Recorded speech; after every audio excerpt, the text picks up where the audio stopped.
Indirect function के real time case study से आप लोगों का स्वागत करता हूं। मान के चलते मेरे पास एक मेन सीट है जिसमें प्रोडक्ट वाइज बहुत सारे डेटा रखे हुए हैं और प्रोडक्ट वाइज अलग अलग सीट बना के रखे हैं। उन अलग अलग सीट में उन प्रोडक्ट के बेस पे जो मेन सीट है उस सीट से डेटा को पुल करा के कहां पे लेके जाना है, उन डिफरेंट सीट पे। तो आज के इस एग्जांपल में इस इनडायरेक्ट फंक्शन का बेहतरीन यूज करते हुए इस रियल टाइम केस स्टडी को डिस्कस करता हूं आप लोगों से।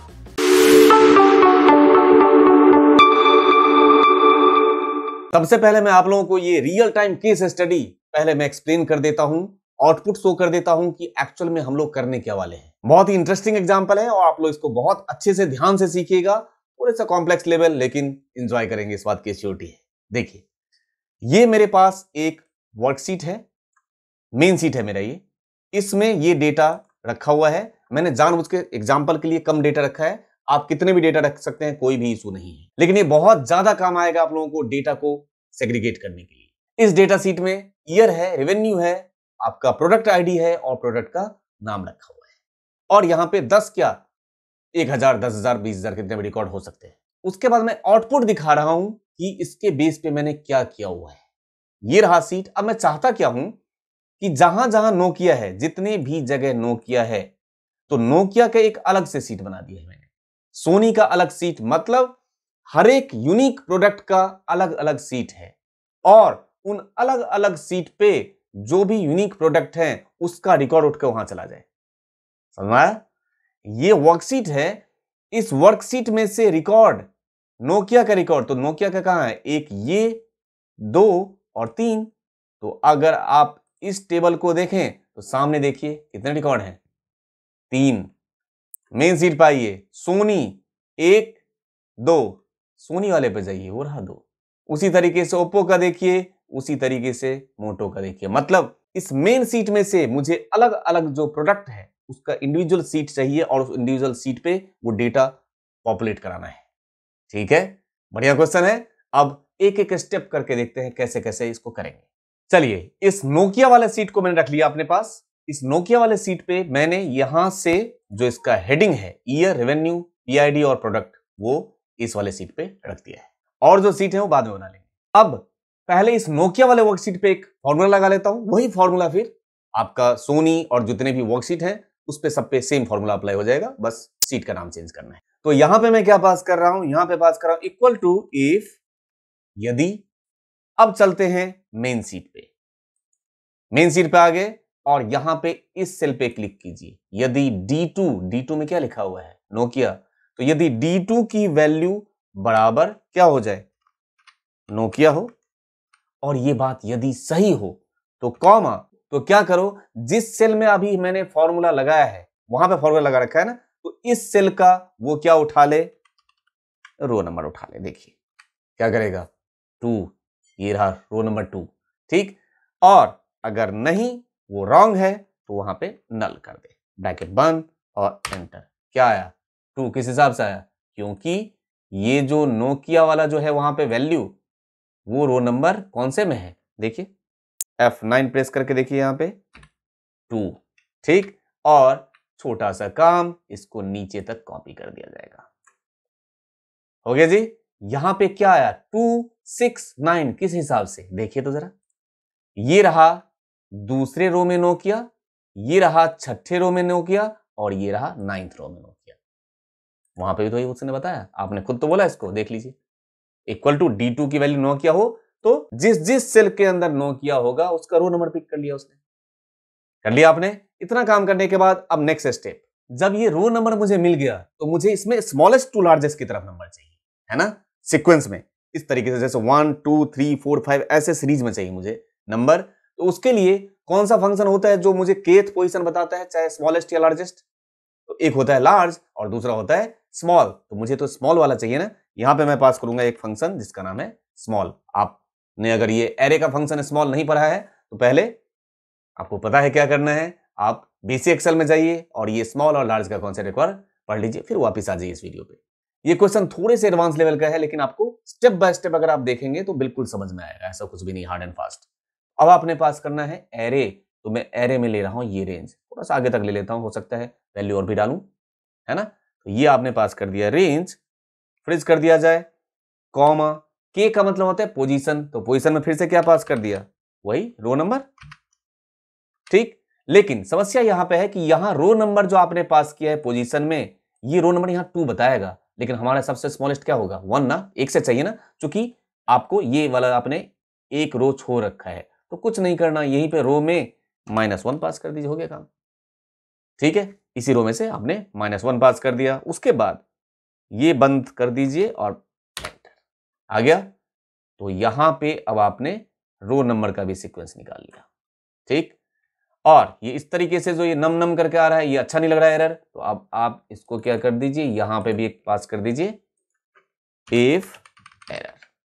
जब भी फॉर्मूला लगाए तो बिल्कुल तरीके से, कॉमा और इसको कर दिया नल, ब्रैकेट बंद।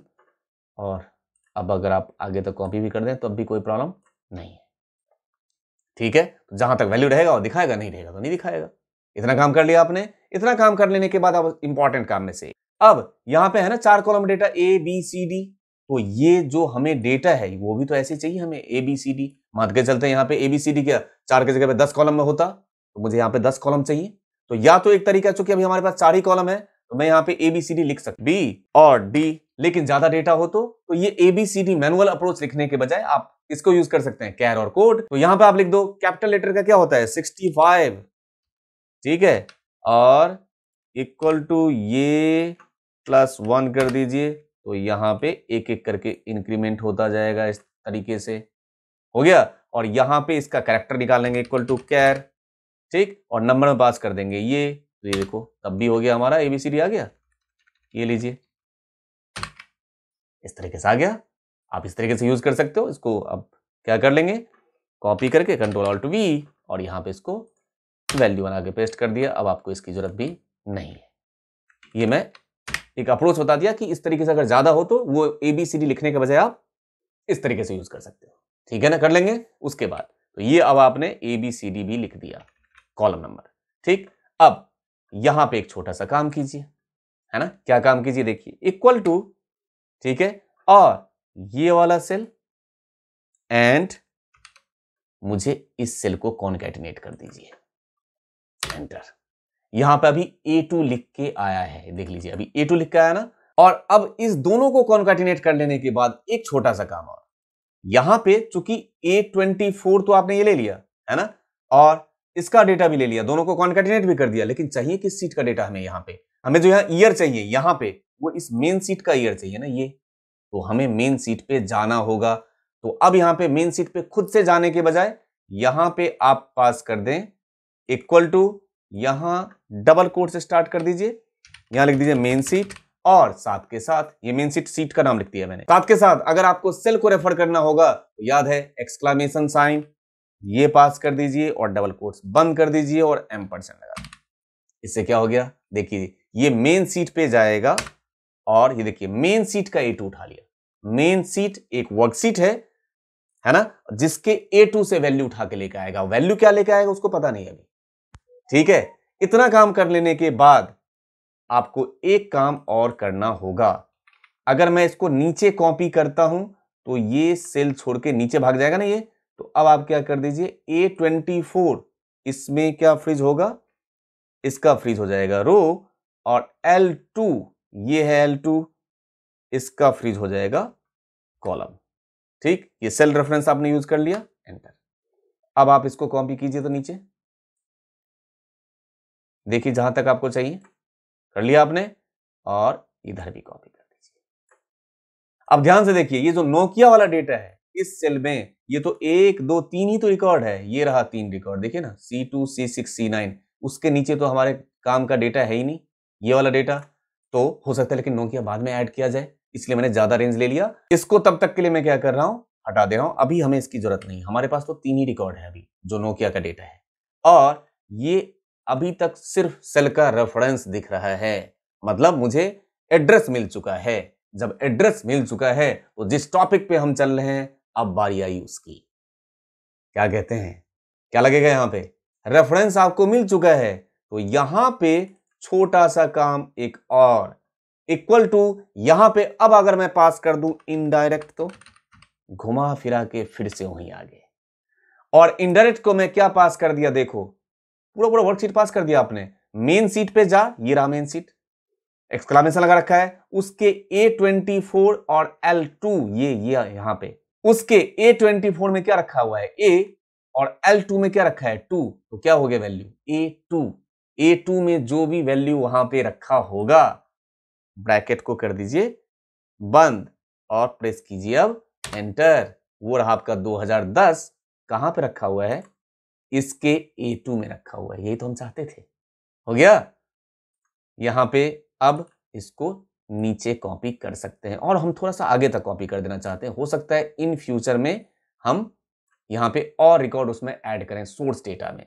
तो यहां पे ये अच्छा नहीं लग रहा है अभी तत्काल के लिए देखने में, तो हम क्या करते हैं, इस इनडायरेक्ट के आगे यहां पे जाते हैं और पास कर देंगे इफ एरर, और यहां पे कर देंगे हम कॉमा लगा के नल, ब्रैकेट बंद और एंटर। और ये रहा ऐसे, नीचे कॉपी कर देंगे इधर और इधर। हो गया, बढ़िया चीज। उसके बाद एक सीट के लिए आपने काम कर दिया, अब आपको मल्टीपल सीट पे काम करना है। तो कुछ नहीं करना है, इसी को कॉपी कर लो, मूव और कॉपी, यहीं से नोकिया को कॉपी कर लिया इसी सीट पे एक, ठीक है। और ये रहा दूसरा, इसका नाम कर दिया गया ओप्पो और इसका नाम कर दिया गया मोटो। मतलब वो सीट कॉपी करने से फायदा ये हुआ कि मुझे बार बार फॉर्मूला लिखने की जरूरत नहीं है। बस अब हमें क्या चाहिए, यहां पे सोनी का रिकॉर्ड चाहिए, नोकिया की जगह पे कुछ नहीं करना है, यहां पे चले जाइए, ये रहा, और यहां नोकिया की जगह पे कर दिया बस सोनी, हो गया काम, ठीक है। यहां से नीचे कॉपी कर दीजिए, ठीक, वो रहा सोनी वाला रिकॉर्ड। ओप्पो, तो यहां पे पास कर दीजिए ओप्पो, क्या कहते हैं, बढ़िया है। ये लीजिए, कॉपी कर दिया और किसी को छेड़ने की जरूरत नहीं है। अब आप जरा ध्यान से देखिए, मेन सीट ये रहा नोकिया 3 रिकॉर्ड, ये रहा सोनी 2 रिकॉर्ड, ये रहा ओप्पो 1 रिकॉर्ड और मोटो का 3 रिकॉर्ड। लेट मी चेक, मोटो 1, 2 और 3 रिकॉर्ड, बिल्कुल सही, ठीक है। ये रहा Oppo single record, Sony 2 record और नोकिया 3 रिकॉर्ड। मुझे लगता है कि कितने बड़े भी डेटा सेट होगा आराम से आप काम कर लेंगे, है ना। तो इस तरीके से डेटा को अलग अलग बाइफरकेट करने के लिए, अलग अलग वर्कशीट पे लेके जाने के लिए, किसी बंच ऑफ डेटाज में से एक्सट्रैक्ट करके रिकॉर्ड को आपके सामने है।